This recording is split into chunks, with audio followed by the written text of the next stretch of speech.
नमस्कार, मेरा नाम है डॉक्टर पूरू धवन और आज की इस वीडियो में हम बात करने वाले हैं ऐसे क्वेश्चंस के बारे में जो एक किडनी फेलियर पेशेंट के लिए बहुत मायने रखते हैं। और सबसे बड़ा क्वेश्चन जो उनके माइंड में होता है कि हम अपना क्रिएटिनिन कैसे डाउन करें, इससे शुरुआत करते हैं। क्रिएटिनिन को अगर हमने डाउन करना है तो हमें क्रिएटिनिन को समझना पड़ता है कि क्रिएटिनिन हमारी बॉडी में कहाँ बन रहा है और कैसे वो हमारे शरीर से बाहर जाता है। तो क्रिएटिनिन हमारी मसल्स में बनता है, जो भी हम प्रोटीन खाते हैं, जो भी हम खाना खाते हैं, जब वो हमारे खाना हमारी मसल्स में जाता है, एनर्जी बनाता है, तब उसमें ब्रेक डाउन होता है और इस प्रोसेस के अंदर एक वेस्ट मटेरियल बनता है क्रिएटिनिन। समझने वाली ये बात है कि हर किसी की बॉडी में बनता है समान मात्रा में। एक किडनी फेलियर पेशेंट की बॉडी में भी उतनी मात्रा में बन रहा है, एक नॉर्मल इंसान की बॉडी में भी उतनी ही मात्रा में बन रहा है। मगर किडनी के काम ढंग से ना करने के कारण जो किडनी का काम है कि क्रिएटिनिन और यूरिया को बाहर निकालना, वो नहीं हो पा रहा होता। इसकी वजह से क्रिएटिनिन और यूरिया बॉडी में इकट्ठा होना शुरू होता है और ये बढ़ता हुआ क्रिएटिनिन और यूरिया लेवल्स हमें ये बताते हैं कि कुछ ना कुछ गलत हो रहा है।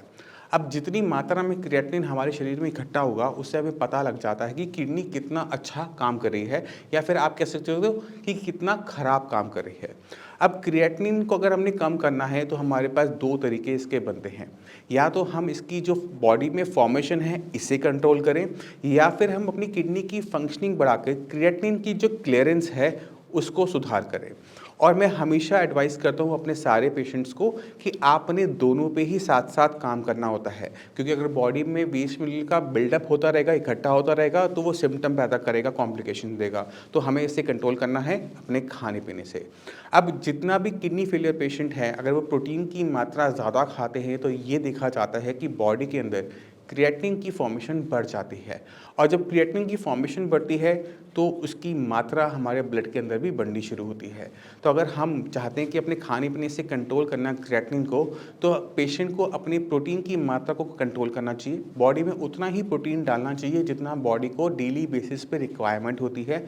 अगर प्रोटीन का intake fish, egg, mutton, chicken form में हम ज़्यादा करेंगे तो क्या होगा, ज़्यादा क्रिएटिनिन बनेगा और रिपोर्टों में भी नज़र आएगा। मगर इससे ज़्यादा इंपॉर्टेंट हो जाता है कि अपनी किडनी पे काम करना, क्योंकि किडनी अपने आप ख़राब नहीं हो रही, उसके पीछे रीज़न है। 80% केसेस के अंदर किडनी खराब होने का रीज़न हाई ब्लड प्रेशर या फिर शुगर होता है। अगर आप किसी भी टाइप का ट्रीटमेंट ले रहे हैं, बीपी आपका बढ़ा रहता है, शुगर आपकी बढ़ी रहती है, तो सारा का सारा ट्रीटमेंट फेल होता रहेगा, किडनी खराब होती रहेगी और क्रिएटिनिन की वैल्यूज़ बढ़ती चली जाएगी। तो बहुत ज़्यादा ज़रूरी हो जाता है हमारे लिए अपनी किडनी की फंक्शनिंग को बढ़ाना, मगर उससे पहले ज़रूरी हो जाता है कि किडनी को आगे खराब ना होने देना। और उसके लिए हमें अपनी बीपी और शुगर को हर कीमत पे कंट्रोल में लेकर आना ज़रूरी हो जाता है। एक बार बीपी और शुगर कंट्रोल में आ गए तो कम से कम किडनी को आगे और नुकसान नहीं होगा। अगर उसे आगे नुकसान नहीं हो रहा तो क्रिएटिनिन और यूरिया की मात्रा आगे नहीं बढ़ेगी। एक बार वो बढ़ना बंद करेगी तभी हम सोच पाएंगे कि उसको हम नीचे कैसे लेके जाएं। अब किडनी की कुछ सुपर पावर होती है, उसे भी हमें समझना बहुत ज़्यादा ज़रूरी हो जाता है। अगर किसी इंसान की एक किडनी किसी भी कारण से ख़राब हो जाए, उसे एक किडनी ही काम बॉडी में हो, तो भी क्रिएटिनिन वैल्यूज़, यूरिया लेवल्स नहीं बढ़ते। क्यों नहीं बढ़ते, ये एक सवाल है। ये इसलिए नहीं बढ़ता क्योंकि किडनी के पास खूबी होती है अपने काम करने की क्षमता को बढ़ा लेने की, जो कि हमने देखा किडनी एक होने के बाद भी लेवल नहीं बढ़े। अगर यही क्षमता हम हर किडनी फेलियर पेशेंट में इस्तेमाल करें तो हमें क्या फ़ायदा मिलेगा कि जो बढ़ा हुआ क्रिएटिनिन लेवल्स है, यूरिया लेवल्स है, वो डाउन होने शुरू हो जाएंगे। इसी को हमें इस्तेमाल करना पड़ता है हर किडनी फेलियर पेशेंट में। मगर उसके लिए जैसे मैंने आपको स्टेप नंबर 1 में बताया कि हमें बीमारी के कारण को पहले निकालना पड़ता है, जो कि मैक्सिमम केसेस में बीपी और शुगर होता है। ये कंट्रोल होने के बाद किडनी अपने फंक्शंस को बढ़ाने के लिए तैयार हो जाती है और एक बार वो तैयार हो गई, अपनी फंक्शनिंग को बढ़ाती है। क्रिएटिनिन और यूरिया यूरिन के आउटपुट से ज़्यादा निकलना शुरू हो जाता है और वो हमारे ब्लड लेवल्स में कम होना शुरू हो जाता है, जो कि एक बहुत अच्छी बात होती है किसी भी किडनी फेलियर पेशेंट के लिए। अब जब आपकी किडनी खराब होना बंद हो जाती है, उसमें सुधार होना शुरू होता है, क्रिएटिनिन लेवल कम होना शुरू हो जाता है, तो ये बहुत आसान और समझने वाली बात है कि डायलिसिस की जो नौबत, जो डर होता है किडनी फेलियर पेशेंट के माइंड में, वो भी ख़त्म होना शुरू हो जाता है, क्योंकि किडनी की कंडीशन अब स्टेबल होती है। क्रिएटिनिन के लेवल्स अब बढ़ने बंद हो गए। तो आप सभी को समझना है कि अगर हमें डायलिसिस को अवॉइड करना है या फिर हमें ट्रांसप्लांट को अवॉइड करना है तो हमें अपनी किडनी का ध्यान रखना पड़ेगा, हर कीमत पे रखना पड़ेगा। उससे जो चीज़ परेशान कर रही है उसको अपनी बॉडी से बाहर करना पड़ेगा। अब एक किडनी फेलियर पेशेंट की बॉडी को ठीक से रखने के लिए और भी बहुत सारी चीज़ें की जाती हैं, जैसे है योगा।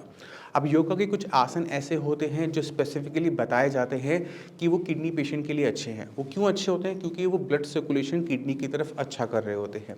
बॉडी में अगर आप योगा करते हैं, बॉडी में ब्लड सर्कुलेशन बेटर होता है, ऑक्सीजन लेवल बेटर होता है, तो अंदर के टिश्यू को ऑब्वियस है अच्छा लगेगा। तो ये जो योगासन मैं आपको बताने वाला हूँ उसको करने से किडनी फेलियर पेशेंट को आराम मिलता है। तो पहला आसन है भुजंग आसन। दूसरा आसन है पश्चिम उत्थान आसन। तीसरा आसन है अर्ध मत्स्येंद्र आसन। चौथा है नौका आसन। इन आसन को करने से किडनी फेलियर पेशेंट की बॉडी में बदलाव देखने को मिल सकते हैं। मैं उम्मीद करता हूँ इन आसनों को आप अपनी डेली रूटीन में ऐड करेंगे। ध्यान रखने वाली बात ये होती है कि जितने भी किडनी फेलियर पेशेंट होते हैं उन्हें बाकी जितनी भी हैवी एक्सरसाइज होती है वो मना होती है। आप रनिंग नहीं कर सकते, जॉगिंग नहीं कर सकते, आप स्विमिंग नहीं कर सकते, कोई भी एग्रेसिव एक्सरसाइज आप इसलिए नहीं कर सकते क्योंकि जब भी आप एक्सरसाइज करते हैं तो आपकी मसल्स मूव करती हैं, मसल्स का मेटाबॉलिज्म बढ़ता है और जब भी मसल मेटाबॉलिज्म बढ़ता है तो क्रिएटिनिन की फॉर्मेशन बॉडी में बढ़ जाती है, जो कि रिपोर्टों में देखने को मिलेगी। अगर आप मसल्स को एग्रेसिवली मूव करेंगे, एक्सरसाइज करेंगे तो आपको अपने क्रिएटिनिन लेवल थोड़े से बढ़ते हुए देखने को मिल सकते हैं। अब चलते हैं अपने तीसरे बड़े सवाल की तरफ जो कि हमें पेशेंट की तरफ से मिला है कि सोना बाथ लेने से क्या किडनी फेलियर पेशेंट की बॉडी डिटॉक्सिफाई होती है या नहीं होती? होती है तो उसके हमें फ़ायदे मिलते हैं या नहीं मिलते? सोना बाथ के फ़ायदों को समझने के लिए पहले हमें समझना पड़ेगा कि सोना बाथ लेते समय हमारे शरीर के साथ क्या होता है। जब हम सोना बाथ लेते हैं तो हम एक हाई टेम्परेचर में, एक हाई ह्यूमिडिटी वाले कमरे में रहते हैं। इसमें हमारी बॉडी में से पसीना निकलता है और जब पसीना निकलता है तो पसीने में जो पानी हमारी बॉडी में बाहर जा रहा होता है, यानी स्वेटिंग करने से हमारी बॉडी के अंदर फ्लूइड की जो बैलेंसिंग है वो अच्छी हो जाती है, पहली चीज़। दूसरी चीज़ जो पसीने के साथ निकल रही होती है वो है सॉल्ट। अब सॉल्ट का जो हमारी बॉडी में मैकेनिज़्म है कंट्रोल करने का वो किडनी कर रही होती है। अगर ये काम हम अपनी स्किन के साथ करते हैं, स्वेटिंग करके करते हैं तो ये फ़ायदेमंद रहता है हर किसी के लिए। तीसरी चीज़ जो हमारी पसीने में निकलती है जो कि आप सभी को नहीं पता वो है यूरिया। हमारे यूरिन में से निकलने वाला यूरिया से 50 गुना ज़्यादा यूरिया हमारे पसीनों से निकलता है। तो अगर एक किडनी फेलियर पेशेंट में यूरिया का लेवल बहुत बढ़ता जा रहा है और हम चाहते हैं कि वो कंट्रोल में रहे तो सोना बाथ लेना डेली बेसिस पर फ़ायदेमंद हो सकता है क्योंकि उससे यूरिया की मात्रा को कंट्रोल करने में मदद मिलती है। अब आपके माइंड में एक सवाल आ रहा होगा कि क्या इससे क्रिएटिनिन लेवल भी कंट्रोल होते हैं? तो आंसर है नहीं। क्रिएटिनिन का जो मॉलिक्यूल होता है वो बड़ा होता है, वो पसीने के रास्ते बाहर नहीं जा पाता। इससे हमें ये देखने को मिलेगा कि सोना बाथ लेने के बाद क्रिएटिनिन डाउन नहीं हो रहा, यूरिया अच्छा खासा डाउन हो जाता है। अब सवाल ये उठता है कि सोना बाथ कितना फ़ायदेमंद है एक किडनी फेलियर पेशेंट के लिए? सोना बाथ बेनिफिशियल रहता है किडनी फेलियर पेशेंट में यूरिया के लेवल को कंट्रोल करने के लिए, फ्लूइड की मात्रा को कंट्रोल करने के लिए और सोल्ट की मात्रा को कंट्रोल करने के लिए। सोना बाथ लेने से हमारी किडनी की फंक्शनिंग वापस नहीं आती है, तो आप सोना बाथ लीजिए, उसका किसी भी टाइप का कोई नुकसान एक किडनी फेलियर पेशेंट को नहीं होता बल्कि फ़ायदे होते हैं। मगर ध्यान के रखने वाली बात होती है कि हमने अपनी किडनी को बचा के रखना होता है क्योंकि किडनी थोड़ा काम कर रही है, थोड़ा काम हमने सोना से किया तो हमारा काम बन जाता है। अगर हम सोचें कि सारा का सारा काम हमारा सोना बाथ लेने से हो जाएगा, पसीने निकालने से हो जाएगा, ऐसा नहीं है। हमें क्रिएटिनिन निकालने के लिए हमारी किडनी की सही फंक्शनिंग ज़रूरी है और उसके लिए जो मैं आपको पहले बता चुका हूँ कि हमें अपनी बीमारी की जड़ पे काम करना होता है। अगर बीपी शुगर के कारण हमारी किडनी ख़राब हो रही है तो पहला काम उस पर बनता है। दूसरा काम किडनी की फंक्शनिंग को बढ़ा के बनता है।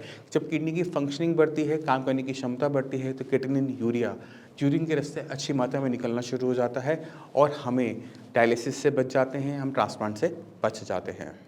अब जो चौथा सवाल हमें मिला हुआ है वो है प्रोटीन इन यूरिन के बारे में, कि जब प्रोटीन हमारे पेशाब से निकलता है जिसे मेडिकली प्रोटीन यूरिया कहा जाता है, उसके पीछे कारण क्या है और इसका ट्रीटमेंट क्या है।